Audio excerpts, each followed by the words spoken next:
अस्सलाम वालेकुम my dear students. आज हम डिस्कस करेंगे new chapter of organic chemistry that is hydrocarbons. Chapter number 7 hydrocarbons organic का सेकंड चैप्टर है। पहले चैप्टर हमने introduction to the fundamental concepts of organic chemistry, second chapter है ऑर्गेनिक केमिस्ट्री का hydrocarbons. तो इस चैप्टर में हम हाइड्रोकार्बन्स के बारे में डिस्कस करेंगे। वैसे आपको पता है हाइड्रोकार्बन्स क्या होते हैं? ऐसे कंपाउंड जिन कंपाउंड्स के अंदर कार्बन और हाइड्रोजन एलिमेंट्स होते हैं, ऐसे कंपाउंड्स को हम हाइड्रोकार्बन्स कहते हैं। ठीक है, तो सबसे पहले हम हाइड्रोकार्बन्स की क्लासिफिकेशन पढ़ेंगे। ये जो हाइड्रोकार्बन्स कंपाउंड्स है इनको दो हिस्सों में तकसीम किया गया है। एक होते हैं ओपन चेन, एक होते हैं ओपन चेन जिनको हम एसाइक्लिक या एलिफेटिक हाइड्रोकार्बन्स, और दूसरे होते हैं क्लोज्ड या साइक्लिक या रिंग हाइड्रोकार्बन्स। ठीक है, इसी तरह जो ओपन चेन वाले होते हैं उनको भी मजीद दो हिस्सों में कैटेगराइज किया गया है। ओपन वाले या तो होते हैं सैचुरेटेड हाइड्रोकार्बन और दूसरे होते हैं अनसैचुरेटेड। सैचुरेटेड कहते हैं ऐसे हाइड्रोकार्बन जिसके अंदर carbon to carbon single bond हो, जैसे अल्केन। अल्केन के जो कंपाउंड्स होते हैं वो सैचुरेटेड हाइड्रोकार्बन्स होते हैं, तो अल्केन सैचुरेटेड हाइड्रोकार्बन के अंदर आते हैं। जैसा कि ऐसे हाइड्रोकार्बन जिसके अंदर पाई बॉन्ड हो, क्या हो? Pi bond. और आपको पता है पाई बॉन्ड अल्कीन और अल्काइन के अंदर पाई बॉन्ड होता है, तो जिनके अंदर पाई बॉन्ड होता है वो अनसैचुरेटेड हाइड्रोकार्बन्स होते हैं। तो हम कह सकते हैं कि अल्कीन और अल्काइन जो होते हैं वो अनसैचुरेटेड हाइड्रोकार्बन में आते हैं। ठीक है, तो ये अनसैचुरेटेड अल्कीन और अल्काइन। इसी तरह जो क्लोज चेन है उनको भी मजीद दो हिस्सों में तकसीम किया। जो क्लोज चेन वाले हाइड्रोकार्बन हैं वो दो टाइप के, या तो वो एलिसाइक्लिक होते हैं या तो वो एरोमेटिक हाइड्रोकार्बन होते हैं। अब एरोमेटिक हाइड्रोकार्बन्स कौन से होते हैं? क्लोज चेन वाले। ऐसे आपको पता है, मैं पहले भी पढ़ा चुका हूँ। एरोमेटिक हाइड्रोकार्बन की ये पहचान होती है कि ऐसी रिंग जिस रिंग के अंदर हर कार्बन sp2 हाइब्रिडाइज हो और पाई बॉन्ड अल्टरनेटिव में हो, डबल सिंगल डबल। और तीसरा क्या कि याद रखो कि उसके रिंग के ऊपर हक्केल रूल अप्लाई हो। तो जो रिंग हाइड्रोकार्बन की इन तीन रूल्स को फॉलो करती है, हक्केल रूल को फॉलो करती है 4n+2 पाई इलेक्ट्रॉन्स को, दूसरा कॉन्जुगेशन हो उसके अंदर पाई बॉन्ड अल्टरनेटिव स्टाइल में, और तीसरा हर कार्बन sp2। अगर ये तीनों कंडीशंस मौजूद है रिंग में तो फिर वो रिंग क्या? एरोमेटिक हाइड्रोकार्बन्स कहलाता। अगर ये अप्लाई नहीं करता तो इस तरीके से फिर हम एरोमेटिक हाइड्रोकार्बन अगर नहीं है तो वो क्या है? वो एलिसाइक्लिक हाइड्रोकार्बन कहलाए। ठीक है, एलिसाइक्लिक। तो एलिसाइक्लिक हाइड्रोकार्बन में बेसिकली आते हैं साइक्लो अल्केन्स। जैसे बेंजीन है, बेंजीन का हर कार्बन sp2 है, ठीक है, तो एरोमेटिक है। और अब जहां बेंजीन होगी तो उसे हम एरोमेटिक, टोलिन में बेंजीन की रिंग आती है तो ये भी क्या है? Aromatic hydrocarbon. जब एक मिथाइल लगा हो, बेंजीन के टोलिन कहते हैं। अगर दो मिथाइल हो तो जाइलिन। अगर दोनों 1 और 2 पे है तो ऑर्थोजाइलिन। अगर 1 और 3 पे है तो मेटाजाइलिन। अगर 1 और 4 पे है तो पैराजाइलिन। और ये जाइलिन भी क्या है? ये भी एरोमेटिक हाइड्रो। नेफ्थलीन जैसे हो गया, एंथ्रासीन हो गया, ये सारे केस में सबके अंदर क्या? बेंजीन की रिंग है। तो जहाँ बेंजीन की रिंग होगी वो क्या होगा?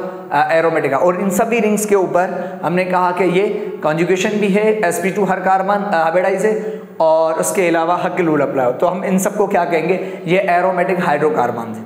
अगर हमने कहा कि जो साइक्लो अल्केन्स होते हैं जैसे साइक्लोपेंटेन, साइक्लोहेक्सेन, साइक्लोहेक्सेन, इनके ऊपर हक्केल रूल अप्लाई नहीं होता और हर कार्बन sp2 नहीं है और ना ही इसमें कोई कॉन्जुगेशन है, तो हम कहेंगे ये हाइड्रोकार्बन एरोमेटिक नहीं बल्कि हम इनको एलिसाइक्लिक हाइड्रोकार्बन्स कहेंगे। ठीक है, इसी तरह अब उसके बाद हम डिस्कस करते हैं। सबसे पहले आपको पता है क्लासिफिकेशन, हाइड्रोकार्बन्स कंपाउंड को 4 क्लासेस में क्लासिफाइड किया गया है। एक होती है अल्केन क्लास, दूसरी अल्कीन, तीसरी अल्काइन, चौथी एरोमेटिक। अल्केन क्लास का फर्स्ट कंपाउंड कौन सा है? फर्स्ट मेंबर मीथेन, और अल्कीन का फर्स्ट मेंबर इथीन, और अल्काइन का फर्स्ट मेंबर इथाइन। और एरोमेटिक भी न्यू क्लास है हाइड्रोकार्बन, इसका एरोमेटिक का फर्स्ट जो मेंबर है कंपाउंड है वो है बेंजीन। तो हम क्या करेंगे? हर क्लास के बारे में हम डिस्कस करेंगे। ठीक है, तो आ जाए सबसे पहले अल्केन के बारे में। सबसे पहले तो अल्केन के बारे में मैं आपको फिजिकल प्रॉपर्टीज बताऊं थोड़ी।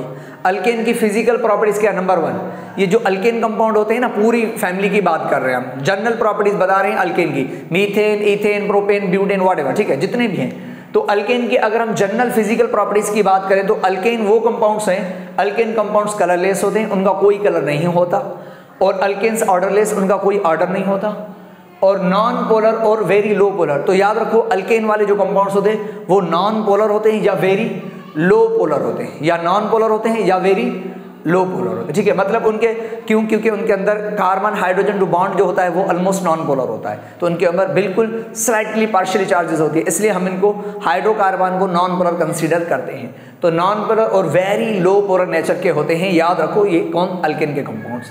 और they are insoluble in nature, ये इनसॉल्युबल होते हैं इस किसमें, वाटर में, क्योंकि वाटर पोलर है और ये नॉन पोलर है, तो कभी भी नॉन पोलर पोलर में डिसॉल्व नहीं होता, सॉल्युबल नहीं होता। इसी तरह सॉल्युबल इन ऑर्गेनिक सॉल्वेंट्स, तो ये अल्केन के कंपाउंड ऑर्गेनिक सॉल्वेंट में सॉल्युबल है, इनके अपने सॉल्वेंट्स होते हैं नॉन पोलर, जैसे बेंजीन, टेट्राक्लोरोमीथेन या कार्बन टेट्राक्लोराइड, ये क्या है, ये ऑर्गेनिक सॉल्वेंट्स है और ये नॉन पोलर। इनमें अगर अल्केन के कंपाउंड्स को आप डिसॉल्व करेंगे तो वो डिसॉल्व हो जाते हैं, सॉल्युबल हो जाते हैं। अच्छा, अल्केन कंपाउंड्स की बॉइलिंग पॉइंट लो होती है, मेल्टिंग पॉइंट भी लो होती है बिल्कुल, और highly volatile. Low boiling point, low melting point क्यों होती है अल्केन कंपाउंड, क्योंकि अल्केन के कंपाउंड्स के अंदर लंडन डिस्पर्शन फोर्सेस होती है और बहुत ही वीक फोर्सेस होती है लंडन डिस्पर्शन फोर्स। तो इस तरीके से अल्केन के कंपाउंड्स के दरमियान में नॉन पोलर और नॉन पोलर मॉलिक्यूल्स के दरमियान में आपको पता है लंडन डिस्पर्शन फोर्स है, तो अल्केन के कंपाउंड्स में लंडन डिस्पर्शन फोर्स होती है और लंडन डिस्पर्शन फोर्स बहुत ही वीक होती है, इसलिए अल्केन के कंपाउंड्स की बॉइलिंग पॉइंट लो, मेल्टिंग पॉइंट भी लो होती है और ये हाईली वोलेटाइल होते हैं, मतलब ये इजीली एवापोरेट हो जाते हैं लो टेम्परेचर पे, और हाईली फ्लेमेबल है, ये हाईली फ्लेमेबल कंपाउंड्स होते हैं, ड्यू टू हाई वोलेटिलिटी की वजह से ये हाईली फ्लेमेबल, ये जल्दी जल जाते हैं, इनके अंदर हाई फ्लेमेबिलिटी टेंडेंसी होती है, ठीक है। और दूसरा, boiling point increase 20 centigrade to 30 centigrade by addition of CH2। हमने पढ़ा था कि जैसे जैसे कार्बन बढ़ते हैं तो बॉइलिंग पॉइंट इंक्रीज होती है कंपाउंड की, याद रखो, जैसे मीथेन की बॉइलिंग पॉइंट कम, इथेन की उससे ज्यादा, प्रोपेन की उससे ज्यादा, ब्यूटेन की उससे ज्यादा, पेंटेन की, तो जैसे जैसे कार्बन ऐड होता जाता है तो बॉइलिंग पॉइंट इंक्रीज होती है। लेकिन एक कार्बन और 2 हाइड्रोजन ऐड होने से कितना टेम्परेचर बढ़ता है, कितनी बॉइलिंग पॉइंट इनकी, मैंने लिखा है कि एक CH2 इंक्रीज होने से तो 20 से लेकर 30 सेंटीग्रेड क्या होता है, बॉइलिंग पॉइंट इंक्रीज हो जाता है, याद रखना कि 20 से 30 सेंटीग्रेड इंक्रीज है, 20 माना 21, 22 से तो रेंज है, 20 से लेकर 30 सेंटीग्रेड बॉइलिंग पॉइंट इंक्रीज हो जाती है एक CH2 इंक्रीज होने से। इसी तरह हाइड्रोकार्बन्स सॉलिड में भी होते हैं, लिक्विड में भी, और गैस। हमें कैसे पता चलेगा सॉलिड लिक्विड, तो याद रखो ऐसे हाइड्रोकार्बन, एक कार्बन से लेकर 4 कार्बन तक जो हाइड्रोकार्बन होते हैं वो गैस स्टेट में होते हैं, और 5 कार्बन से लेकर 17 कार्बन तक क्या होते हैं, लिक्विड स्टेट में होते हैं, और 18 कार्बन वाला सॉलिड, और 18 से जो ज्यादा होते हैं वो भी सॉलिड, 18 और 18 से ज्यादा वाले कंपाउंड्स क्या होते हैं, सॉलिड्स होते हैं। चलिए उसके बाद अल्केन के स्ट्रक्चर की अगर हम बात करें, अल्केन का स्ट्रक्चर कुछ ये है कि अल्केन का जनरल फार्मूला क्या होता है, CnH2n+2, ये सबके लिए अल्केन, तो CnH2n+2 is a general formula of alkane, और each carbon is sp3 hybridise. Alkane का हर कार्बन sp3 हाइब्रिडाइज होता है, याद रखो, क्योंकि सब सिग्मा बॉन्ड बनाते हैं, चारों ही सिग्मा बॉन्ड बनाते हैं। और bond length carbon to carbon, alkane के अंदर carbon to carbon bond length 1.54 होती है, इथेन कार्बन टू कार्बन भी इतने, प्रोपेन में कार्बन टू कार्बन, ब्यूटेन में, कोई भी अल्केन का कंपाउंड है उसमें कार्बन टू कार्बन जो बॉन्ड लेंथ होती है वो 1.54, क्योंकि सारे सिंगल बॉन्ड होते हैं। बॉन्ड लेंथ बिटवीन कार्बन और हाइड्रोजन में बॉन्ड लेंथ कितनी होती है, 1.09 एंगस्ट्रॉम होती है, 1. और बॉन्ड एंगल कितनी होती है बॉन्ड्स के दरमियान में डिस्टेंस, 109.5 डिग्री होता है, याद रखो, चाहे मीथेन हो, चाहे इथेन हो, चाहे प्रोपेन हो, सब में यही होता है। और ज्योमेट्रिक शेप कैसी होती है, टेट्राहेड्रल शेप होती है, चाहे मीथेन की भी टेट्राहेड्रल, अगर आप इथेन में कार्बन को देखेंगे वो भी टेट्राहेड्रल स्टाइल में होगा, और टेट्राहेड्रल शेप की वजह से इनकी एंगल 109.5 डिग्री होगा। ये बहुत इंपॉर्टेंट है, आइसोमर्स पूछे जाते हैं अल्केन के, तो याद रखो अल्केन का मीथेन, अल्केन का first compound methane, second compound ethane, third compound propane, इन तीनों कंपाउंड्स के एक ही आइसोमर होता है, ठीक है, याद रखो, मीथेन, इथेन, प्रोपेन का एक आइसोमर। ब्यूटेन के 2 आइसोमर होते हैं, एक नॉर्मल ब्यूटेन और दूसरा आइसोब्यूटेन, तो याद रखो ब्यूटेन के 2, और पेंटेन के 3 आइसोमर्स होते हैं, आपने पढ़े, एक होता है नॉर्मल पेंटेन, दूसरा होता है आइसोपेंटेन, तीसरा होता है नियोपेंटेन। और इस तरीके से हेक्सेन के 5 आइसोमर होते हैं और हेप्टेन के 9 आइसोमर्स होते हैं। तो बस यहां तक आपको ध्यान में रखना है कि कितने पूछा जाता है कि पेंटेन के कितने आइसोमर्स होते हैं, तो बस आप ज़हन में रख लो, आप और लगा लो। इस तरीके अगर आप स्ट्रक्चर बनाएंगे आपका टाइम वेस्ट होगा, लेकिन कॉन्सेप्ट होना चाहिए।